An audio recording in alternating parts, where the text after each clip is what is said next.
Hello everyone, this is my first pretend cooking show with my new Nutrimil Classic grain mill, and we're going to be experimenting with my very first loaf of bread that I have ever made. So let me turn things around here and I'm going to show you what I've got going on. So this is my new grain mill, Nutrimil Classic.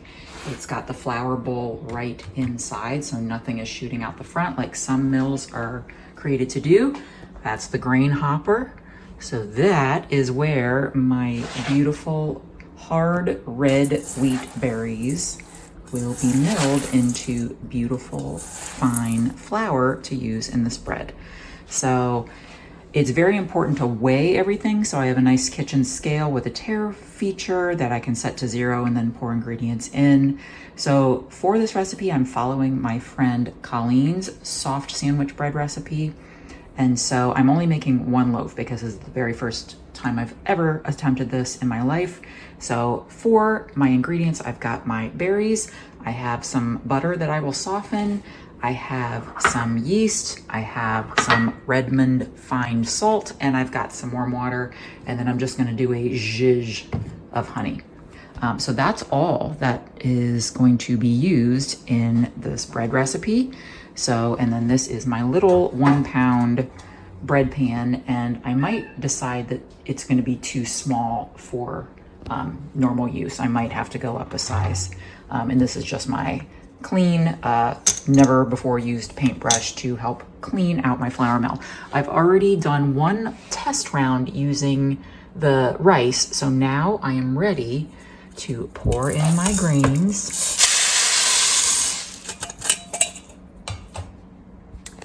And I'm going to, I need to plug it in. Sorry for the jumpy camera. Okay, here we go. Sounds kind of like a vacuum cleaner. And then I'm gonna put the lid on eventually, but I will show you how this works.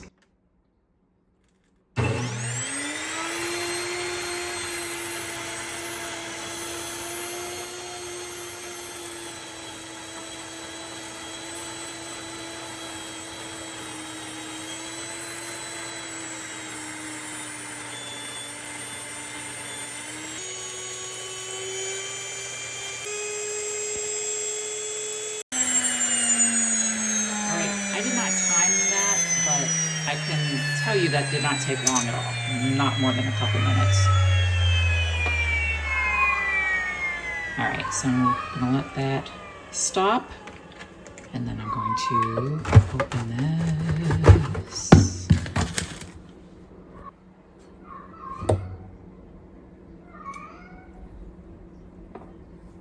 And then you can see, so this is interesting. So it's multicolored here. You can see the dark and the light, but it's lovely and soft.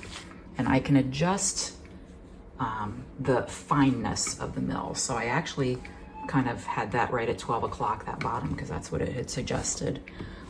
So it actually is not as fine as my rice flour, but it is lovely, and I still think it will make a very nice loaf of bread. It says to not run it back through again. It doesn't work that way, so you only can do the grains one time. But I think so next time I will fine it a little, excuse me, I will mill it a little finer, but I think this will still be lovely. So from here, I am ready to put in all of my ingredients into my KitchenAid mixer. So I have a KitchenAid Artesian. From everything I've read, these appliances are not the best for continuously making tons of bread dough, but it's what I have, and I'm not going to be making a lot at one time. So let us go ahead. I'm going to put my freshly milled flour into my mixer. And I'm just going to leave a little bit out in case I need to add more to the mix.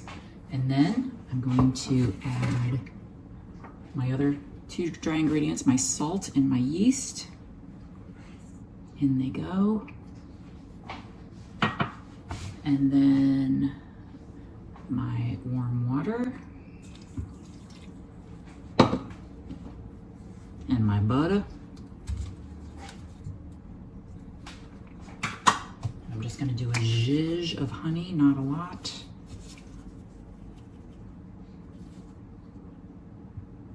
Just a zhizh. Okay, I'm going to add my bread dough hook. Where are you? There you are. And I'm gonna put this on number 2 for 12 minutes. And we are mixing.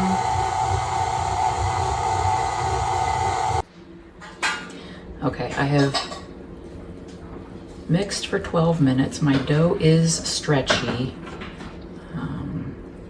A little bit of a window pane test, but I think we're gonna be okay for the first time that I'm gonna try this. So I'm gonna drizzle a little bit of olive oil in my bowl and then coat that and then let it sit. I have returned it back to the bowl, and then I'm gonna cover this with plastic wrap and let it sit for about an hour or so until it doubles in size. Okay, it has been about an hour for my dough to rise in this mixing bowl here. So I'm gonna take off the plastic wrap and I'm gonna save that. And that's what it looks like. So, ooh, it's deflating a little bit already. Oh, so I deflated it some more. I'm just gonna gather it up. I'm gonna plop it on my clean countertop. So from this point, I'm going to take it and start to roll it so that it is rolled tight to get tension in the bread. I might do that again just to be sure. We'll see. So roll it super tight.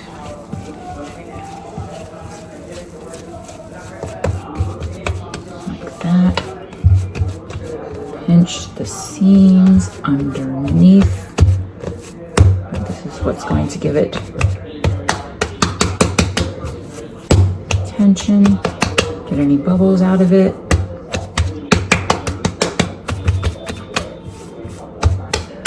I think we are good to go for my first attempt. And then I have already oiled my 1 pound pan with some olive oil to the bottom. Just one little bubble.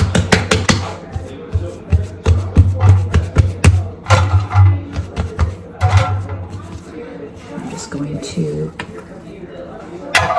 plop it in here. Okay. I'm just gonna let you see from the top how it's looking. I'm going to put this plastic wrap back on. And then we are going to do a second rise. So I'm going to put it back on my stovetop with the range light pointing on it for a little bit of heat. And I'll check back in about 45 minutes. Friends, would you just look at this? Just look at how gorgeous this is. It's been about 45 minutes. And now I'm going to peel off, don't pull off the saran wrap and put it in a 375 oven for 15 minutes, uncovered. And then I'm going to put this crumpled up piece of foil on it for the last little bit of time. All right, I am at my 15-minute mark. I see a little dent in my bread. Hold on. It smells divine though. So it deflated a little on the top, but it still looks marvelous. And I'm going to cover it with foil and put it back in for another 12 to 15 minutes. I'm only baking one little loaf, so cook times will be adjusted. All right, friends, we are finished baking. It needs to be at least 190, and we are well past that at 200. So I'm gonna just take that out and I'm gonna put this on a cooling rack and let it cool for a little bit. It is hard, it's like rock hard, but after about 10 minutes, it will be soft and squishy. All right, friends, we are finished and it is now cooling for 10 minutes before I flip it out of the pan. But as you can kind of see, I got some lumpies here. So I Googled and it could be a myriad of reasons that it did that. I could have put too much flour in, or I didn't mix my dough well enough and give it time to make the gluten, but everything looked okay. But I will say, for my first attempt, is not half bad. So I'm gonna give it 10 minutes and then I'm going to take it out, let it cool, and then we will cut in and have a slice. I wanted to pop it out of the pan off camera just in case, but other than the lumpy bumpies, you can kind of see the lumpy bumpies at the top, but it's soft and squishy and fluffy. The side looks nicer, but it's lovely. So I'm gonna just let this cool and then we're gonna cut into it. Okay, 30 minutes have gone by. It's still just nice and slightly warm, but we are ready to cut into our experimental loaf bread. And let's see what is going on here. So I'm just gonna cut a little piece here. Oh, nice. Nice. Little holy, but that's okay. But look how soft and squishy. It's just soft, squishy bread, even though it is whole wheat. So that is that. I'm just going to taste. Oh my gosh, it's amazing. Okay, it's amazing. So this is the first of many loaves to come. I'm gonna do dinner rolls next. You can use the same recipe that I did, and I will link it or put it in the description or whatever, but it's my friend Colleen's recipe, and I'm gonna use the same recipe to do dinner rolls. I'm not gonna make a video. Well, maybe I will, I don't know. I don't know what I'm gonna do. This might be the only video you ever see of me making bread. But hey, this is my very first attempt at making bread, and I'm quite pleased with the way it turned out. So thank you for watching. You don't even need to like, and you don't even need to subscribe.